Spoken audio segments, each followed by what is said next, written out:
आरती गाऊं, श्री गिरधारी तेरी आरती गाऊं, श्री गिरधारी तेरी आरती गाऊं, है आरती गाऊं प्यारे तुमको मनाऊं, आरती गाऊं प्यारे तुमको मनाऊं, आरती गाऊं प्यारे तुमको मनाऊं, आरती गाऊं प्यारे तुमको मनाऊं, श्री बनवारी तेरी आरती गाऊं, श्री बनवारी तेरी आरती गाऊं, हे मोर मुकुट प्रभु शीस में सोहे, मोर मुकुट प्रभु शीस में सोहे, प्यारी मुरली मुनि मन मोहे, प्यारी मुरली मुनि मन मोहे, देख छवि बलिहारी जाऊं, एक छवि बलिहारी जाऊं, कृपा के बिहारी तेरी आरती गाऊं, पाके बिहारी तेरी आरती गाऊं, ओ चरणों से निकली गंगा प्यारी, चरणों से निकली गंगा प्यारी, जिसने सारी दुनिया सारी, जिसने सारी दुनिया सारी, उन चरणों में शीश नवाऊं, उन चरणों में शीस नवाऊं, कृपा के बिहारी तेरी आरती गाऊं, पाके बिहारी तेरी आरती गाऊं, हे दास अनाथ के नाथ आप हैं, दास अनाथ के नाथ आप हैं, सुख दुख जीवन साथ आप हैं, सुख दुख जीवन साथ आप हैं, हरि चरणों में पल पल जाऊं, हरि चरणों में बल बल जाऊं, कृपा के बिहारी तेरी आरती गाऊं, कृपा के बिहारी तेरी आरती गाऊं, श्री हरिदास के प्यारे तुम हो, श्री हरिदास के प्यारे तुम हो, ब्रजवासिन के जीवन धन हो, ब्रजवासिन के जीवन धन हो, बार बार बलिहारी जाऊं, बार बार बलिहारी जाऊं, कृपा के बिहारी तेरी आरती गाऊं, पाके बिहारी तेरी आरती गाऊं, ओ आरती गाऊं प्यारे तुमको मनाऊं, आरती गाऊं प्यारे तुमको मनाऊं, श्री बनवारी तेरी आरती गाऊं, श्री बनवारी तेरी आरती गाऊं, पाके बिहारी तेरी आरती गाऊं, पाके बिहारी तेरी आरती गाऊं, पाके बिहारी तेरी आरती गाऊं, पाके बिहारी तेरी आरती गाऊं, पाके बिहारी तेरी आरती गाऊं। प्रेम से बोलिए श्री बांके बिहारी लाल की जय हो, श्रीमद् भागवत कथा महापुराण की जय हो, परम पूज्य सद्गुरुदेव स्वामी अशोकानंद जी महाराज की जय हो, सभी संतों की जय हो, सभी भक्तों की जय हो। जलेन शीतलीकरणं देवै पुष्पादिवन्दनम् ॐ नानासुगन्धिपुष्पाणि यथा कालोद्भवानि च पुष्पाञ्जलिरमया दत्तो गृहाण परमेश्वर ओम नमो भगवते वासुदेवाय मंत्र पुष्पांजलिं समर्पयामि। बोलिए श्रीमद्भागवत महापुराण की, ओ वाके बिहारी लाल की, श्री बाल कृष्ण भगवान की। आप सभी अपना अपना स्थान ग्रहण कर लें। जो भी भक्त खड़े हैं अपना अपना स्थान लें। और जब आरती होती है सायंकाल की, उस समय सभी भक्त अपने अपने स्थान पर ही रहा करें। व्यवस्था उससे भंग होती है, इसलिए अपने अपना स्थान ग्रहण करके वहीं खड़े हुआ करें। बस कुछ ही क्षणों में महाराज श्री के मुखारविंद से श्रीमद् भागवत महापुराण का जो ये सप्तम सोपान, आज पंचम दिवस। कल आपने भगवान श्री कृष्ण का जन्मोत्सव देखा। आज भगवान श्री कृष्ण की बाल लीलाएं, जो भगवान ने बचपन में लीलाएं की, उसके तदोपरांत गोवर्धन पूजा, भगवान ने एक नए देवता का पूजन किया। उसका वृत्तांत महाराज श्री के मुखारविंद से अमृतमयी वर्षा जो आप सुन रहे हैं। धन्य है वो परिवार जो माँ गंगा के तट पर इतनी दूर से आकर के, बंगलौर से आकर के ऋषिकेश क्षेत्र में और आपके परमार्थ निकेतन आश्रम पर श्रीमद् भागवत महापुराण की कथा का लाभ ले रहे हैं। आप सभी भक्त जो भी यत्र तत्र भ्रमण कर रहे हैं, कथा पर पहुंच करके कथा में सत्संग का लाभ लें और अपने जीवन को धन्य बनाएं। यही समय सार्थक होता है जब हम भगवान की सेवा में, भगवान के चरणों में अपना समय देते हैं। बोलिए श्रीमद् भागवत महापुराण की जय, गंगा मैया की जय, संत श्री अशोकानंद जी महाराज की जय, सदगुरुदेव स्वामी विश्वक्सेनाचार्य जी महाराज की।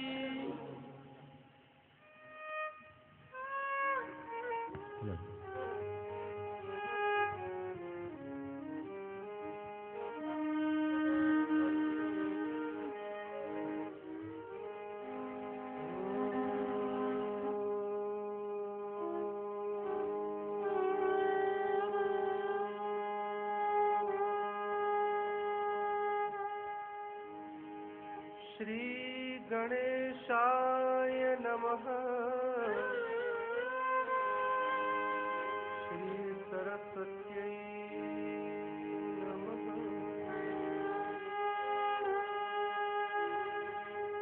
वरहापीडं नटवरवपुः कर्णयोः कर्णिकारम् भृतवासः कनककपिशं वैजयन्ती समानम्।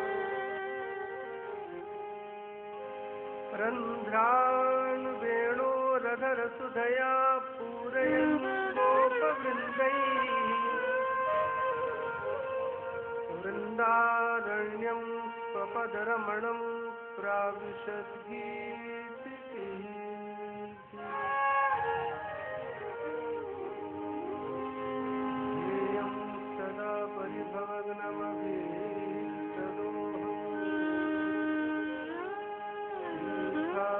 पदं शिवबिरं सुनुतं शरण्यम्। भृत्यार्थिहं प्रणतपालभवाब्धिपोतम् वन्दे महापुरुषते चरणारविन्दम्।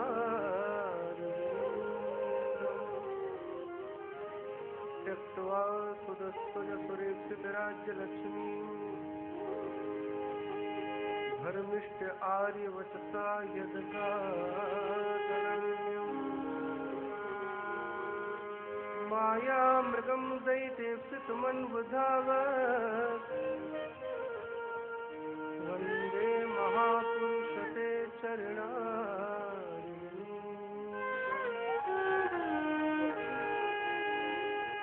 प्रह्लाद नारद पराशर पुंडरीक व्यासाम्बरीश शुकशौनक रुक्मां गदा अर्जुन वसिष्ठ विभीषणादि पुण्यानुमान परम भागवता नमामि। नारायणं नमस्कृत्य नरं चैव नरोत्तमं देवीं सरस्वतीं व्यासं ततो जयमुदीरये।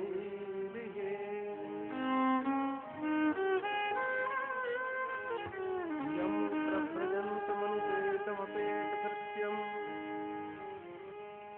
द्वैपायनो विरहकातराजुहाव पुत्रेति तन्मयतया सर्वोऽभिनेदु तं सर्वभूतहृदयं मुनिमानतोऽस्मि।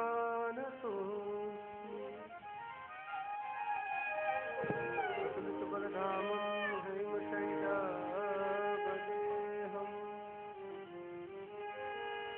धनुजवनकृशानं ज्ञानिनामग्रगण्यम् सकलगुणनिधानं वानराणामधीशं रघुपतिप्रियभक्तं वातजातं नमामि। भक्तिभक्त भगवन्त गुरु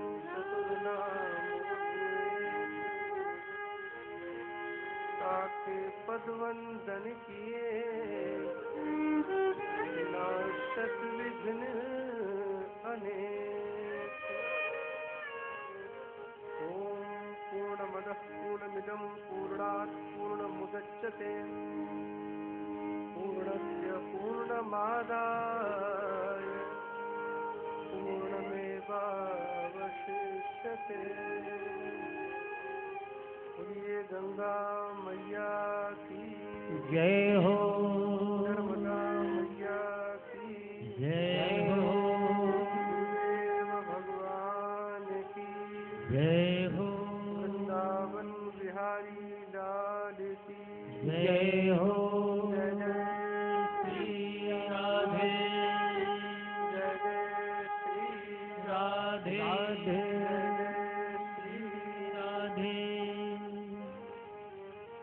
हरे कृष्णा हरे कृष्णा कृष्णा कृष्णा हरे हरे हरे कृष्णा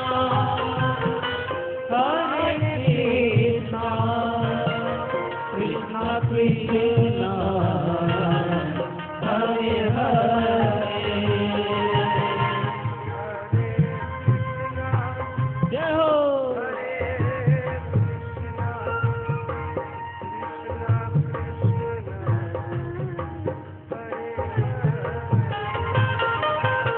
हरे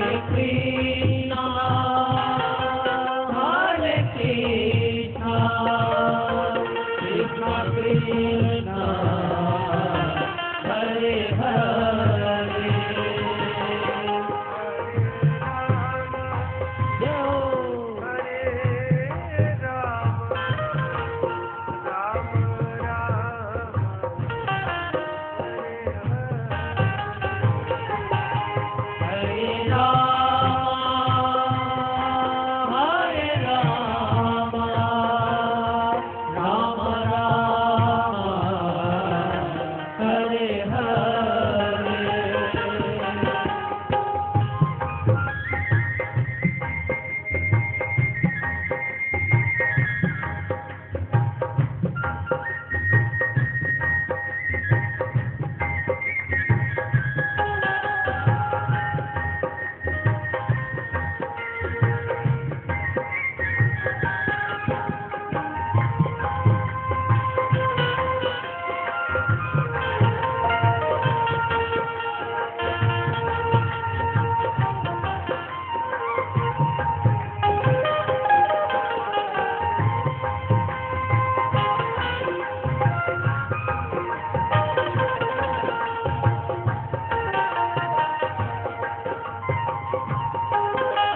वृंदावन बिहारी लाल की जय हो जय जय श्री राधे जय जय श्री राधे जय जय श्री राधे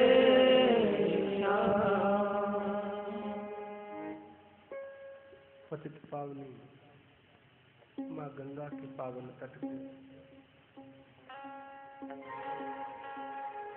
श्रीमद् भागवत महापुराण का श्रवण। पठनात् श्रवणात् सद्यो वैकुंठ फल दायकम। पढ़ने से और सुनने से इस जीव को वैकुंठ का फल प्रदान होता है, और ये फल प्रदान करने में अगर कोई समर्थ ग्रंथ है तो श्रीमद् भागवत महापुराण।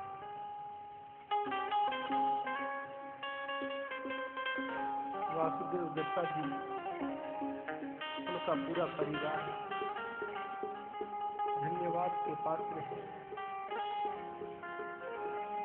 भगवत कृपा से श्रीमद् भागवत महापुराण का यहाँ आयोजन हम समस्त बंधुओं को उनका लाभ मिल रहा है।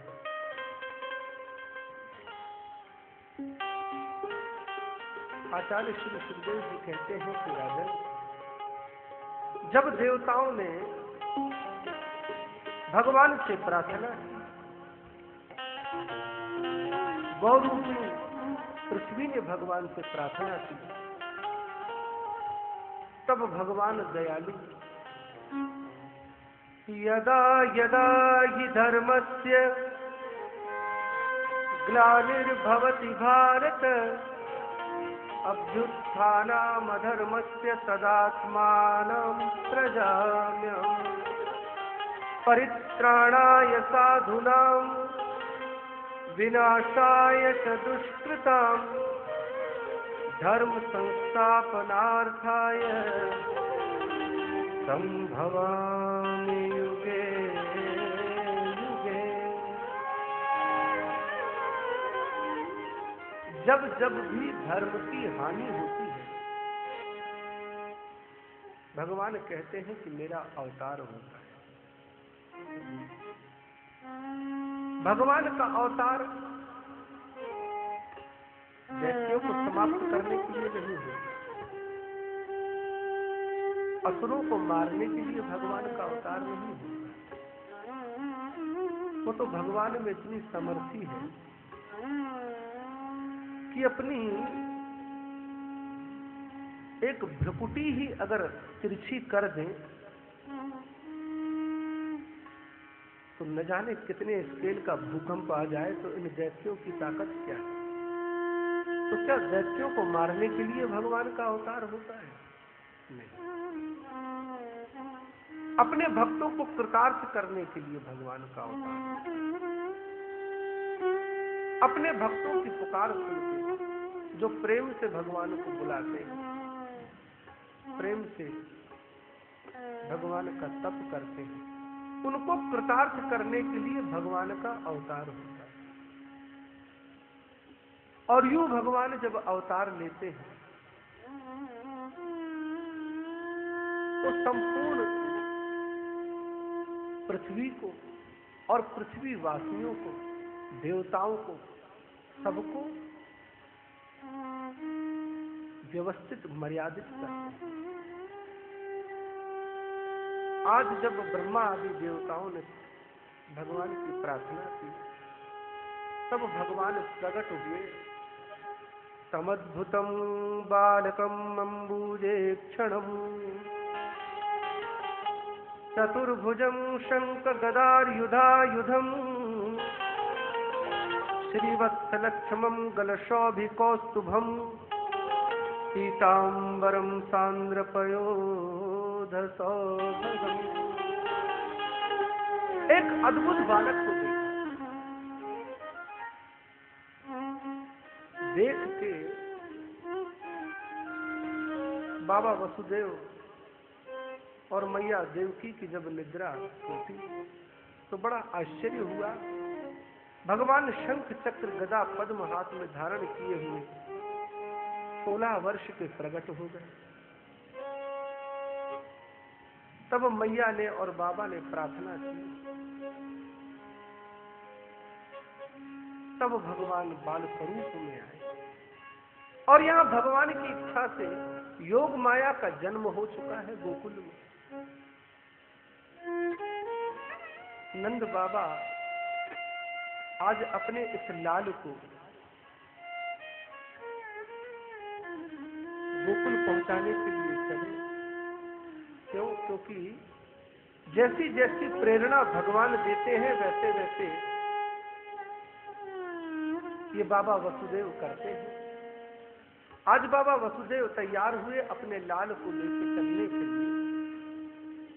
आचार्य श्री सुखदेव जी कहते हैं कि राजन एक चमत्कार हुआ। इनकी समस्त बेड़ियां टूट गईं, जेल के दरवाजे अपने आप खुल गए।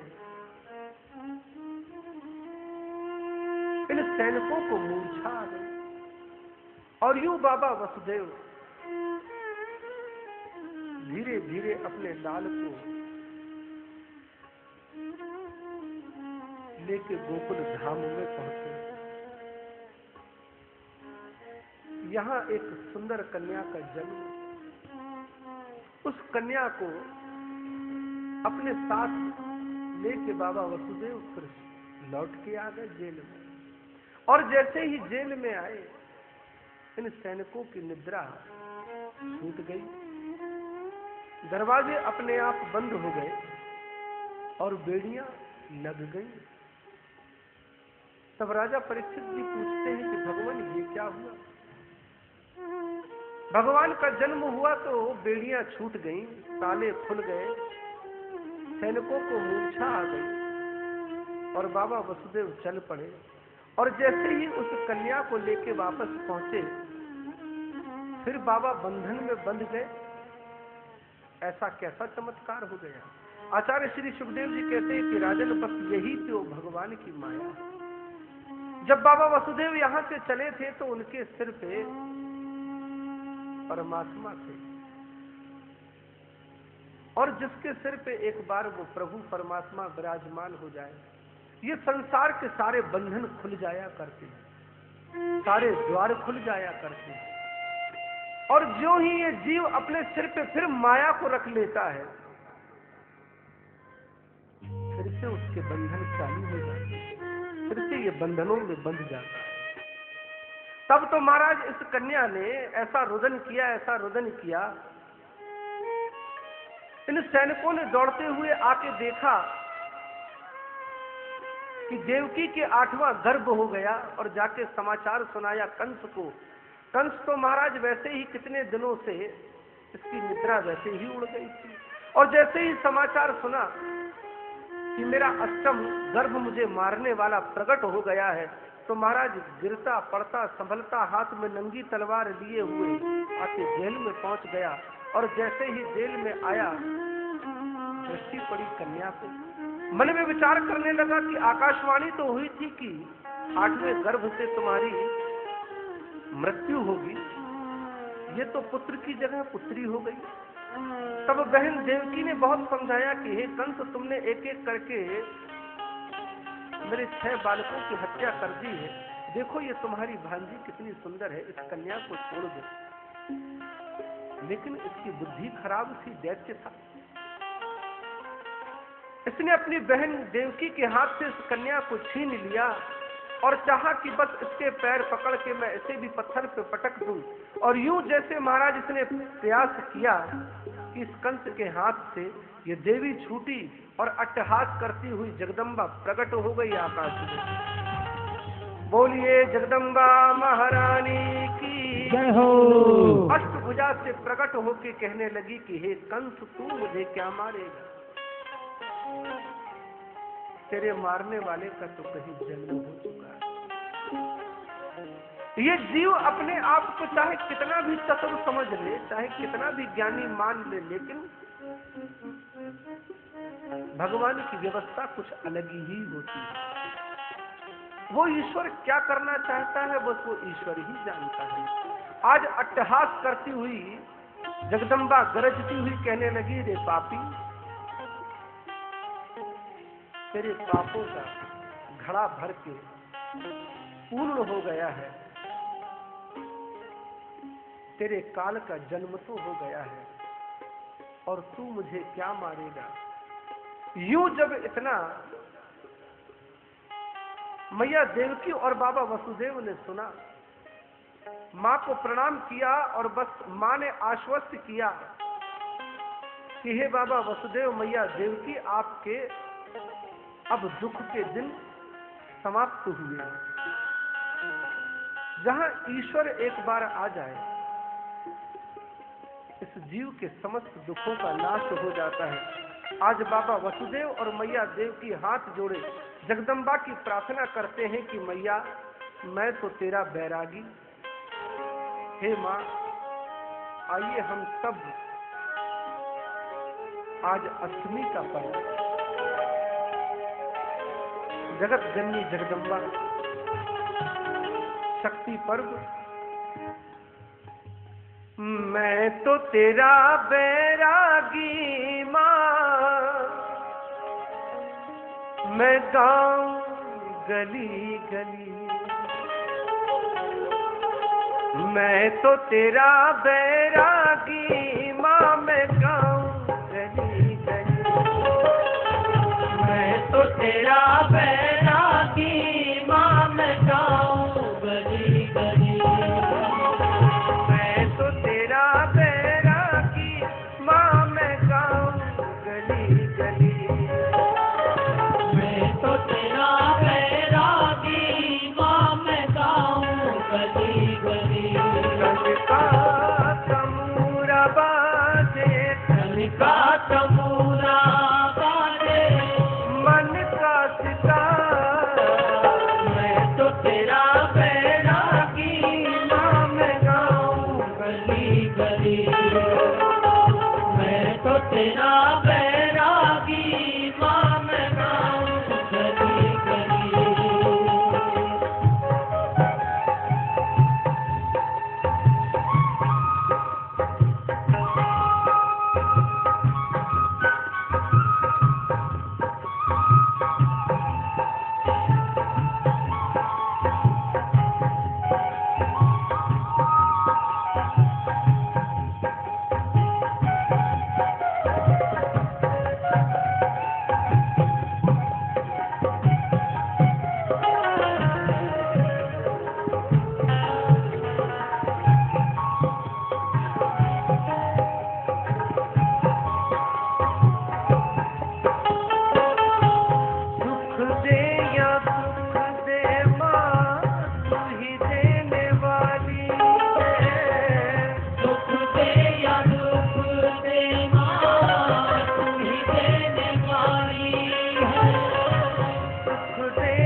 सहारे जीवन तेरे जयकारे पत्ता डाली डाली गाए गली गली मैं तो तेरा बैरागी माँ मैं गाऊं गली गली कमूरा बाजे मन का तबूरा बाजे मन का सितार मैं तो तेरा बैरागी माँ मैं गाऊं गली गली मैं तो तेरा बैरागी माँ मैं गाऊं गली गली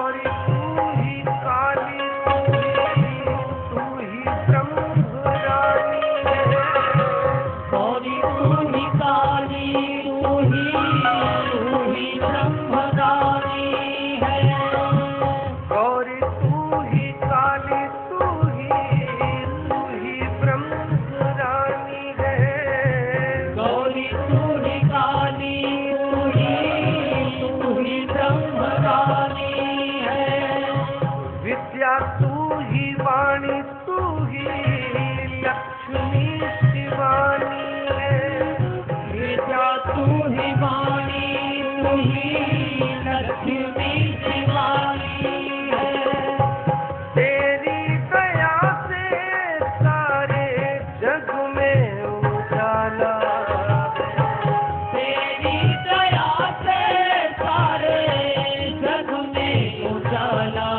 है माता रानी मन को लाके तू ही भली भली मैं तो तेरा बैरागी माँ मैं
प्रणाम किया।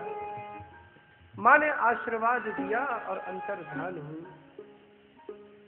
यूं कंस हाथ मलता ही रह गया। जिस अष्टम गर्भ को समाप्त करने के लिए मैंने अपनी बहन देवकी और वसुदेव को वर्षों तक कैद में रखा,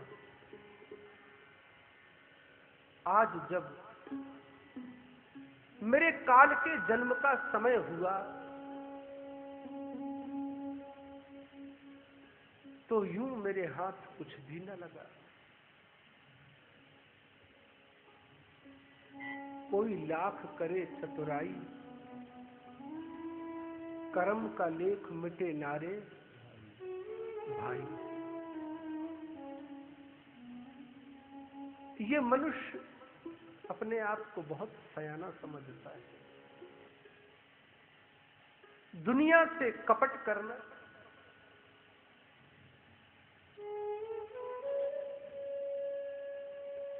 लेकिन शास्त्र कहते हैं कि सावधान हो। देखने वाला 1 करोड़ आंख से तुम्हें देखता है। अगर जीवन में कल्याण चाहते हो भाई, तो मन से, वचन से, कर्म से कभी भी पाप मत करना। यही गुरुओं की, यही संतों की, यही शास्त्रों की सीख है। अपने जीवन में सत्य नहीं बोल पाते हो तो कोई बात नहीं। शास्त्र कहते हैं कि असत्य मत बोलना।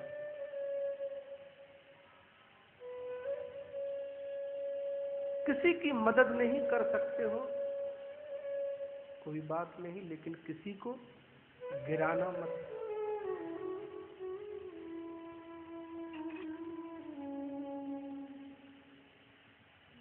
कह मुनीस सुन हिमवंत जो विधि लिखियो लिलार, देव दनुज नर नाग मुनि को न मेटन हार। तुम्हारा जो कर्म फल है यही तुम्हारा प्रारब्ध हो जाता है। और जीवन में जो चीज होनी है, जीवन में याद रखें, वो होके ही रहेगी।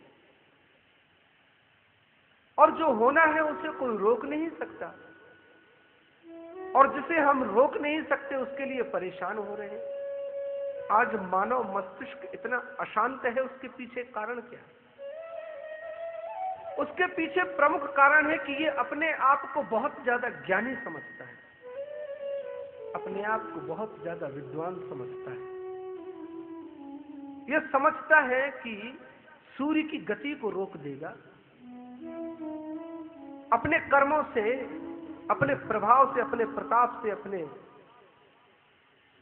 कर्मों का फल बदल देगा। लेकिन ऐसा होता नहीं है। जो जीवन में आपने किया है वो तो आपके समक्ष आना ही है, इसमें कोई संदेह नहीं है। प्रत्येक व्यक्ति के जन्म के पहले उसका भाग्य निर्धारित कर दिया गया। अव्यक्तादीनि भूतानि व्यक्त मध्यानि भारत, अव्यक्त निधनान्य व तत्र का परिदेवना। भगवान कहते कि हे अर्जुन, मूर्खता में मत जियो। जैसे मैं कह रहा हूं वैसे चलो। जन्म के पहले तुम्हारा कोई अस्तित्व नहीं था, कोई व्यक्तित्व नहीं था, और जब तुम्हारा ये शरीर छूट जाएगा तब भी तुम्हारा कोई अस्तित्व, व्यक्तित्व नहीं रहेगा। मात्र तुम्हारे कर्मों के फल से ये दुनिया तुम्हें याद किया करेगी। अव्यक्त निधनान्य व तत्र का परिदेवना। अरे फिर क्यों हाय हाय में तुम्हारा जीवन जा रहा है? कितने दुख की बात है भाई। इतने शास्त्रों से संपन्न हमारा भारत देश, और आज मानव मस्तिष्क इतना अशांत। आध्यात्मिक इतिहास की एक छोटी सी कथा दृष्टांत याद आ गई। महाराज विक्रमादित्य अपनी सभा में बैठे हुए थे, और महाराज विक्रमादित्य परम ज्ञानी थे। अपना फैसला कराने के लिए देवता भी आते थे इनके पास। दो व्यक्ति आए और महाराज से कहने लगे कि महाराज हमारी बात का एक फैसला कर दीजिए। महाराज विक्रमादित्य कहते हैं कि कहिए क्या समस्या है, किस बात का फैसला करना है। तब एक व्यक्ति बोलता है कि महाराज मैं ये कह रहा हूं कि ईश्वर ने जो एक बार तकदीर में लिख दिया, भाग्य में लिख दिया, फिर उसे बार बार वो हटाता मिटाता घटाता नहीं। दूसरा कहता है कि महाराज अगर वो परम समर्थ है, वो स्वयं ईश्वर है, तो उसे लिखने की क्या आवश्यकता है? वो तो परम स्वतंत्र, न सर पर कोई भावे प्रभु सो कर हो सोई, उसका कोई हाथ पकड़ने वाला नहीं है, वो क्यों लिखेगा महाराज? और अगर वो इतना सामर्थ्य है तो लिख भी सकता है, मिटा भी सकता है, हटा भी सकता है, घटा भी सकता है। और दूसरा कहता है कि नहीं, एक बार जो विधाता ने लिख दिया बस लिख दिया, उसके पास इतना समय नहीं होता कि बार बार वो बैठ के हटाए, लिखे, मिटाए। राजा विक्रमादित्य का दिमाग घूम गया, बहुत बड़े बड़े फैसले किए हमने, लेकिन इनको मैं जवाब दूं तो क्या जवाब दूं? दोनों अपनी अपनी बात, दोनों की बातों में बड़ा वजन है, दोनों की बातों में बड़ा दम है। विक्रमादित्य चौंक पड़े कि मैं किसे सही कहूं, मैं किसे गलत कहूं। बहुत देर तक इन्होंने मनोमंथन किया, बहुत गहन चिंतन किया। विचार करने के पश्चात जब इनको कोई उत्तर नहीं सूझा तो इन दोनों सवालियों से कहा कि भाई ठीक आज से 8 दिन के बाद आना, तुम्हारे जवाब का फैसला मैं दे दूंगा। अब राजा विक्रमादित्य मन में विचार करने लगे कि क्या करूं। सभा में अनेकों विद्वान पंडितों को बुलवाया, इस प्रश्न को रखा गया, सबने अपने अपने मति से इसका उत्तर दिया, लेकिन राजा को संतोष नहीं हुआ। 1 दिन बीत गया, 2 दिन बीते, 3 दिन बीता, 4था दिन बीता। यूं धीरे धीरे महाराज विक्रमादित्य की नींद उड़ गई कि दिन पे दिन बीत रहे, और आज 5वां 6वां दिन भी बीत गया। 7वें दिन महाराज इन्होंने संकल्प किया कि इस प्रश्न का जवाब अगर मुझे नहीं मिलेगा तो आज मैं अन्न जल ग्रहण नहीं करूंगा। अन्न जल का त्याग कर दिया और यूं भगवान के पूजन से उठे, एक एक कदम बढ़ाते हुए अपनी महल की अटारी पे, महल की छत पे चढ़ गए। और जैसे ही ये महल की छत पे जाके पहुंचे, उनकी दृष्टि पड़ी, एक अजीब सा पक्षी जो बड़ा विशाल काय था उस छत पे बैठा हुआ था। महाराज विक्रमादित्य धीरे धीरे उस पक्षी के पास गए और उन्होंने उसके ऊपर हाथ घुमाया। पूरा हाथ फेरने पर भी ये पक्षी वहां से उड़ा नहीं। यूं पूरे अंगों को देखते हुए महाराज विक्रमादित्य ने कहा कि इसके पैर तो देखो कितने मजबूत हैं। और जैसे ही दोनों हाथों से महाराज उसके उन्होंने पैर पकड़े, ये पक्षी तत्काल वहां से उड़ गया और इतनी तीव्र गति से उड़ा कि महाराज विक्रमादित्य के पैर उस महल से ऊपर हो गए। जैसे ही विक्रम की नजर पड़ी नीचे, महाराज विक्रमादित्य सोचते हैं कि अगर मैं हाथ छोड़ दूंगा तो नीचे गिर के मेरी मृत्यु हो जाएगी। बड़ी मजबूती से इन्होंने इसके पैर पकड़े और ये पक्षी उड़ा और उड़ते उड़ते हुए महाराज एक निर्जन वन में, जैसे ही विक्रमादित्य की नजर पड़ी, नीचे चारों तरफ दुश्मन की सेना लगी हुई, जो इनके परम कट्टर शत्रु थे उनकी सेना लगी हुई और उनके मध्य में एक महल बना हुआ था। विक्रमादित्य सोचते हैं कि न जाने ईश्वर का क्या विधान है, ये पक्षी मुझे कहां ले जा रहा है। कहीं ऐसा तो नहीं कि आज मेरे जीवन का अंतिम दिन हो। मेरे बल का प्रभाव ये शत्रु जानता है, लेकिन आज मैं निहत्था और अकेला हूं। यूं पक्षी ये उड़ता हुआ उस महल के ऊपर आकर रुक गया। महाराज विक्रमादित्य सोचते हैं कि दोनों हाथ छोड़ के, बहुत देर से मैं पकड़ा हुआ हूं, थोड़े हाथ ढीले कर लूं, फिर इस पक्षी के पैर पकड़ लूंगा, चाहे जहां ये अगर मुझे ले जाए, ईश्वर का जो विधान होगा बस वही होगा। और जैसे ही राजा विक्रमादित्य ने हाथ छोड़े, महाराज वो पक्षी वहां से उड़ चला। अब तो विक्रमादित्य देखते ही रह गए। बहुत देर तक विचरण करते रहे महल का, मन में विचार करते हैं कि ये पक्षी मुझे छोड़ के चला गया, अब क्या होगा मेरे साथ। यूं मन में विचार करते करते धीरे धीरे कदम बढ़ाते हुए उस महल के नीचे उतरने लगे। और उतरते उतरते सामने ही दृष्टि पड़ी कि एक कक्ष है। उस कक्ष में इन्होंने प्रवेश किया। एक 11-12 वर्ष का छोटा सा बालक दौड़ता हुआ आया और दौड़ते दौड़ते महाराज विक्रमादित्य के आके महाराज गले लग गया, पैरों से पकड़ लिया और प्रेम से कहने लगा कि आओ राजन, तुम्हारा स्वागत है। महाराज विक्रमादित्य कहते हैं कि बेटा तुम कौन हो, और इस महल में लगता है कि तुम्हारे अलावा कोई रहता नहीं है, इतना सन्नाटा है इस महल में, क्या बात है। तो ये बालक कहता है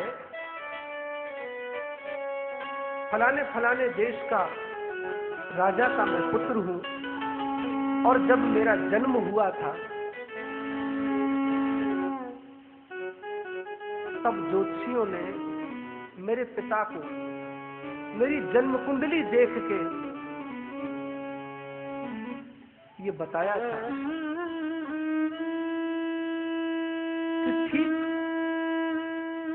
12वां वर्ष तुम्हारे इस बालक को जैसे ही लगेगा, राजा विक्रमादित्य के हाथों इसकी मृत्यु हो जाएगी। विक्रमादित्य ने ऐसा सुना, महाराज चौंक पड़े, पसीना पसीना हो गए कि न जाने कितना झूठ बोलते हैं ये ज्योतिषी लोग, कैसी कुंडली देखते हैं। अरे इस निर्दोष बालक ने मेरा ऐसा कौन सा अपराध कर दिया कि जो मेरे हाथ से इसकी मृत्यु हो जाएगी। लेकिन मन में विचार करते हैं कि जैसे जैसे ये बालक कह रहा है वैसे मुझे मानना पड़ेगा। क्यों? क्योंकि इस महल को चारों तरफ से घेर के ये सेना खड़ी हुई है और ये मेरे परम शत्रु की सेना है। और ये बालक कहता है कि मुझे विक्रमादित्य से बचाने के लिए मेरे पिता ने इस निर्जन वन में महल बनाया, और मेरी पहरेदारी करने के लिए ये हजारों की संख्या में सैनिक लगे हुए हैं, कहीं किसी मार्ग से विक्रमादित्य आ ना जाए। क्यों? क्योंकि महाराज बस आज का दिन ही है, जिस समय की प्रतीक्षा मेरे पिता कर रहे हैं। कल तो मेरे पिता मुझे गाजे बाजे के साथ अपने घर में ले जाएंगे, बस आज का एक दिन ही शेष रह गया है। तब ये बालक कहता है कि ठीक है महाराज, ये बातें तो होती रहेंगी, आइए बस अभी अभी मुझे भोजन प्रसाद देने वाला भोजन दे के गया है, आइए मेरे साथ आप भोजन प्रसाद ग्रहण करें। विक्रमादित्य कहता है कि नहीं बालक, ये प्रसाद तुम ले लो। ये बालक कहता है कि नहीं राजन, आपको लेना पड़ेगा। विक्रमादित्य ने कहा कि मना करता हूं तो हो सकता है कि ये बालक जोर से आवाज लगा दे, कहीं शत्रु सैनिक मुझे देख ले। चुपचाप इसकी बात मानने में ही भलाई है। दोनों ने बैठ के महाराज भोजन प्रसाद ग्रहण किया, और यूं जब फलों की थाली सजाई गई तो ये लड़का उठा और अलमारी खोल के 2 राजसी चाकू ले आया। एक चाकू दिया राजा विक्रमादित्य के हाथ में, एक स्वयं, और कहने लगा कि महाराज आप भी क्षत्रिय हैं और हम भी क्षत्रिय हैं, क्षत्रियों के हाथ में ये चम्मच शोभा नहीं देता, हम लोगों का तो काम ही ये है तलवार और कटार चलाना। महाराज इससे हम एक दूसरे को फल खिलाएंगे।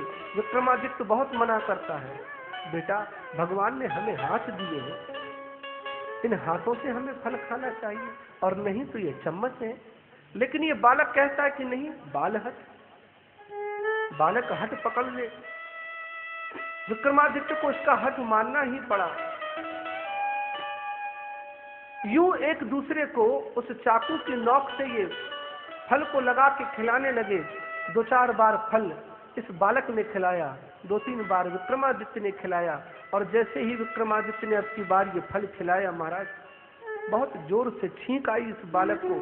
फल तो बाहर गिर गया और विक्रम का चाकू सीधे गले में लग गया और इस बालक के प्राण पखेरु उड़ गए।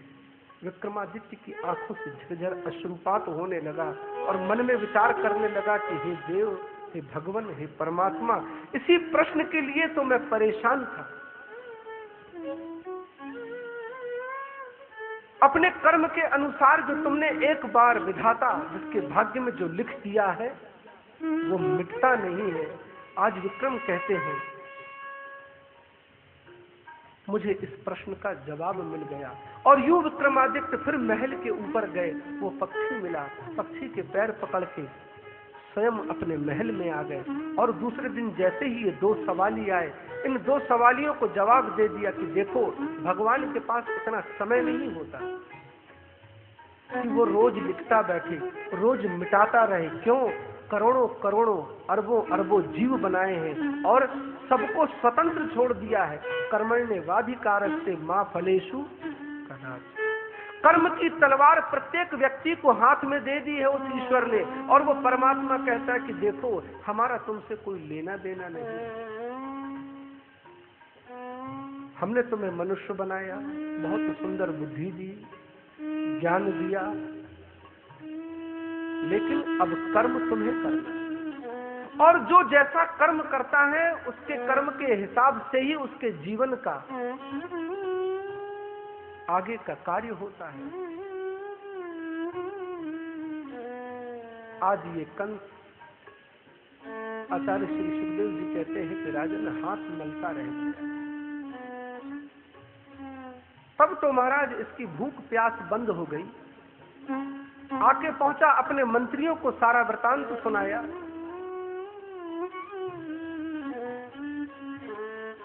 जहां बालक होना चाहिए वहां कन्या का जन्म हुआ, और वो कन्या भी मुझसे छूट के महाराज ये कह के चली गई कि तुम्हें तो मारने वाले का जन्म हो गया है, अब क्या करें, कहां से ढूंढे, कहां होगा वो बालक। बहुत पूछा वसुदेव से, मैया देवकी से, लेकिन महाराज जब कोई जवाब नहीं मिला, तब मंत्रियों की एक बैठक की गई। उस बैठक में ये प्रस्ताव पास हुआ कि आज से 10 दिवस तक जितने भी बालक हुए हैं उन सबका वध कर देना चाहिए। अगर आपका शत्रु कहीं होगा तो महाराज उसका भी वध हो जाएगा। ये बात कंस को बहुत अच्छी लगी। अब इन बालकों को मारे कौन? पूतना प्रकट हो गई। ये बाल घातनी कहती है कि महाराज मैं बैठी हूं आपकी सेवा के लिए, आप मुझे आज्ञा दीजिए, ये कार्य मैं कर दूंगी आपका। और कंस की आज्ञा पाके ये पूतना महाराज चली और यूं ब्रज 84 कोस में घूमती। जो भी नन्हा बालक मिलता 10 दिवस का महाराज उसको मौत के घाट उतार देती।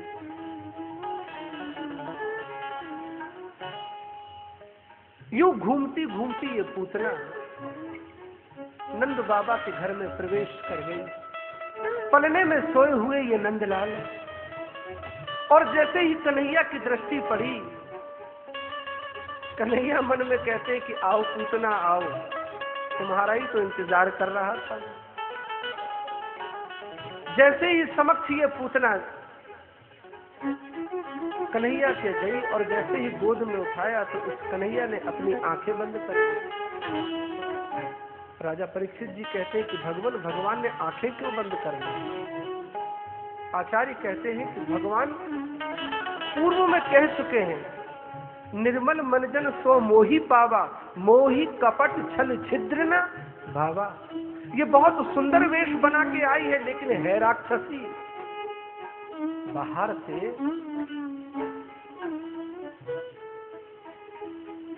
सुंदर दिखने वाली लेकिन हृदय में इसके कपट है।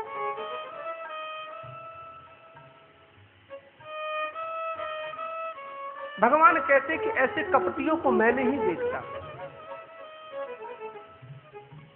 तो किसी विद्वान ने कहा कि नहीं नहीं, भगवान ने आंख इसीलिए बंद कर ली क्योंकि इस पूतना की दृष्टि अगर मुझसे एक बार मिल जाएगी तो इसकी संपूर्ण अविद्या समाप्त हो जाएगी, इसका रहस्य खुल जाएगा और जो लीला करने के लिए मैं आया हूं महाराज, ये लीला अधूरी रह जाएगी। तब तीसरे विद्वान ने कहा कि नहीं, ऐसा नहीं है। इस कृष्ण ने आंख इसलिए बंद कर दी थी क्योंकि ये आंख बंद करके भोले बाबा को पुकार रहे थे कि हे भोले बाबा, आपको बड़ा एक्सपीरियंस है जहर पीने का, और ये पूतना जो है अपने स्तनों में जहर लगा के आई है। तो जहर तो आप पी लीजिए महाराज, क्योंकि मेरा जन्म तो हुआ है यहाँ पे माखन मिश्री दूध पीने के लिए। यूं अलग अलग विद्वानों ने अपने अपने मत दिए, लेकिन आचार्य श्री सुखदेव जी कहते हैं कि राजन, उस दयालु भगवान की क्या कृपा, अहो बकियम स्तन काल सूतम जिघान से आपा यदप्य साधी लेभे